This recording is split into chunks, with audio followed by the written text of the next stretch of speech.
This is from 1 Corinthians chapter 15, verses 35 to 38. The heading is the resurrection body. But someone will ask, how are the dead raised? What kind of body will they come? How foolish! What you sow does not come to life unless it dies. When you sow, you do not plant the body that will be, but just a seed, perhaps of wheat or of something else. But God gives it a body as he has determined, and to each kind of seed he gives its own body. Amen.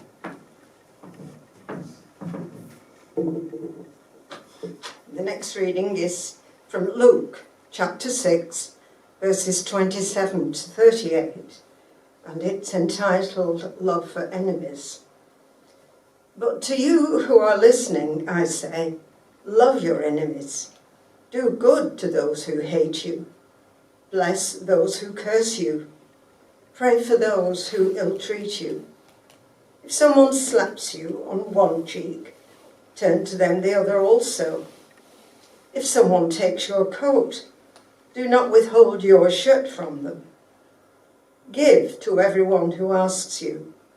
And if anyone takes what belongs to you, do not demand it back. Do to others as you would have them do to you. If you love those who love you, what credit is that to you? Even sinners love those who love them. And if you do good to those who are good to you, what credit is that to you? Even sinners do that. And if you lend to those from whom you expect repayment, what credit is that to you? Even sinners lend to sinners, expecting to be repaid in full. But love your enemies, do good to them, and lend to them without expecting to get anything back. Then your reward will be great, and you will be children of the Most High, because he is kind to the ungrateful and wicked. Be merciful, just as your Father is merciful. Do not judge, and you will not be judged. Do not condemn, and you will not be condemned. Forgive, and you will be forgiven. Give, and it will be given to you. A good measure, pressed down, shaken together and running over, will be poured into your lap. For with the measure you use, it will be measured to you. Amen. Do not judge. 3 little words. 3 powerful little words. 3 little words that actually could transform the church and turn the world upside down. But there are many other powerful little words in this part of Luke's Sermon on the Mount, a Sermon on the Plain that we've just heard, with all its similarities to Matthew's Sermon on the Mount. Love your enemies. Give to everyone who asks. Do to others as you would have them do to you. Be merciful. Do not condemn. Give. I have a quotation here from a sermon preached, I'm told, about 150 AD. It's a quote.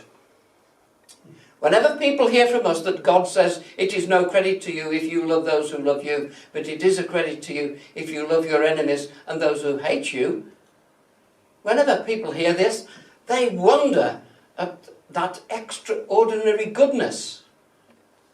But when they see that we not only do not love those who hate us, but not even those who love us, and they laugh at us, and the name is blasphemed. Yes, it's mighty difficult to live in this way. My friend Nobby said, being a Christian had been found to be difficult, and it surprised me because I'd never heard him make any comment about faith before. We were talking one day about issues between different groups within the same political party. And this isn't a political broadcast, this is about a conversation between two friends that happen to be about politics. Ah, said this soon-to-be redundant foundry worker in his West Country accent. It ain't that socialism has been tried and found to be wanting. It's like Christianity. It's been tried and found to be hard. I was intrigued by his unexpected take on what he knew to be my faith. Yet, yes, it is mighty difficult to live as Jesus lived and taught. My preparation for this reflection began 2 weeks ago today when I read a comment on Psalm 32 in the Scripture Union notes that I use each day. The psalm is about confession and forgiveness. And what hit me was the writer's final point, which was as follows. That is the writer of the note, not the writer of the Psalm 32. The fruit of genuine penitence is that we stop pretending we're better than we are and cease regarding others as less righteous than ourselves. He actually said less or more righteous, because he was recommending sharing our confession with others. Maybe we may not feel able to do that. And this comment by Ray Porter was absolutely in line with Jesus' instructions not to judge others. I also found it helpful that this week's readings included 6 of the 7 letters to the churches in Revelation, chapters 2 and 3. The letter from the glorified Jesus to the assembly in Thyatira praises their deeds, love, faith, service and perseverance, but deplores their torrents of behaviour, which was profoundly and blatantly out of order. And if I can suggest that you read it, you'll see why. Not even fit to be read in church. The notes writer David Smith contrasts the warm words for this church with the hard message to Ephesus, a church which is orthodox enough in belief, but according to the letter in Revelation, has lost its first love for the Lord. What the notes writer called unloving orthodoxy. And there's a bit of that about in the church in our world today. And looking at the 2 churches together, the writer wondered, and I wondered with him, why it is so difficult to hold love and truth together. This comment, the one about genuine penitence, gets to the heart of the problem we have in sharing our faith and growing our churches. Debates about details of Christian belief and behaviour have their place in the life of the church. And we've done a bit of that in the Methodist Church in the last few years. But those debates will never convince sceptics about faith, of which there are many. There's usually an unexpressed hunger among people for something beyond ourselves, and it's clear to see in people we know, people outside faith communities, members of our families, perhaps, neighbours, friends. Spirituality, mindfulness, desire for health, concern for the environment, support for charities and individuals in need, they're all to be seen out there. But they usually do not see the church as a possible source of what it is they're looking for. I know I have some understanding of how hard this church works to reach out to meet the needs of people in community. And we should try not to be too hard on ourselves. I want to make that very clear.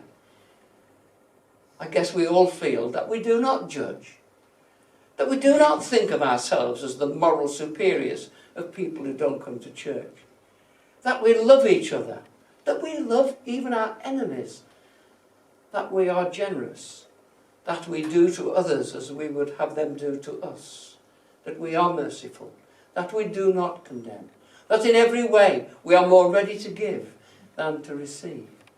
These are the values lived and taught by Jesus, and I guess we do our best to live by them.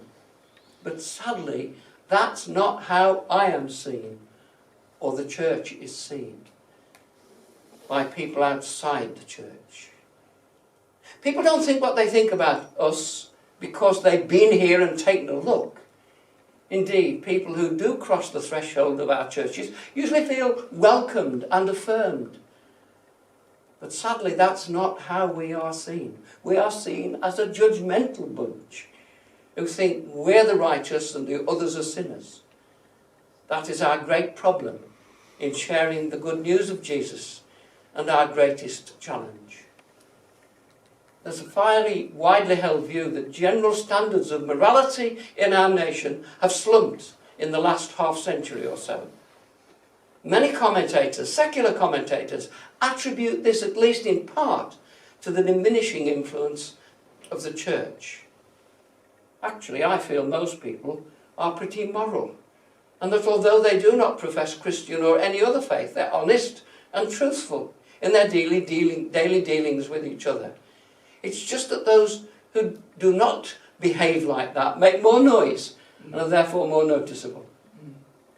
I've been doing quite a bit of thinking lately about how we can share the good news of Jesus and at the same time play our part in some kind of moral revival. One columnist in the newspaper I read recently propounded the theory that this will come about because of the prevalence of CCTV and the fact we all now have a mobile phone with an incredibly good camera. Think Matt Hancock's kiss in The Office and a Premier League footballer kicking a kitten. Claire Fogus writes, "For centuries, humans felt they were watched by an all-seeing God who could condemn them to hell if they sinned heavily. The fear of divine punishment shaped private behaviour, applying a brake or on some of our worst impulses. We didn't pinch from the collection box, or curse our neighbour, or for fear of eternity in the inferno. What happens when religion recedes from the centre of life and the average person is no longer terrified about the lick of hellfire at their feet? Yes, inherent morality," this is still quoting the columnist, "so inherent morality and societal norms will mean that most will act with decency, whether they believe God is watching them or not. But it also seems sensible to assume that in the absence of an all-seeing deity threatening fire and brimstone, the brakes on devious behaviour or selfish behaviour in private will be eased." Some years ago, the now sadly late Jonathan Sacks, for many years the UK's chief rabbi, wrote a column deploring the decline in standards of behaviour and trustworthiness and honesty in finance and business. And he said government regulation was no answer because people just get round rules. He wrote, quote, "Markets need morals, and morals are not made by markets. They're made by schools, the media, custom, tradition, religious leaders, moral role models, and the influence of people. But when religion loses its voice and the media worship success, then right and wrong become relativised, and morality is condemned as judgmental when people lose all sense of honour and shame, and there is nothing they won't do if they can get away with it." How do we learn to be moral again? He asked. And I'm afraid answer gave he none. We may not accept Claire Fogue's analysis of why people behaved well in the past. I don't.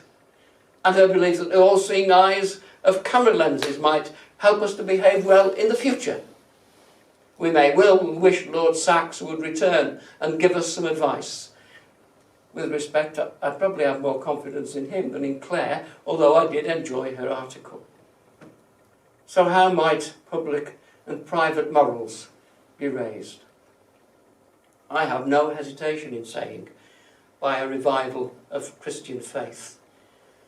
The raising of public morals is not, in fact, a primary reason for sharing the good news of Jesus, but it would be a byproduct of success in mission. Historians all agree that, or almost all agree, that Wesley's revival in the latter part of the 18th century saved Britain from something like the French Revolution happening here, and that the primitive Methodist revival gave dignity and a better life to many, many poor working people. So we must do whatever we can to grow our churches and spread Christ likeness in our midst and beyond. Do not judge, Jesus said. Amen. Amen.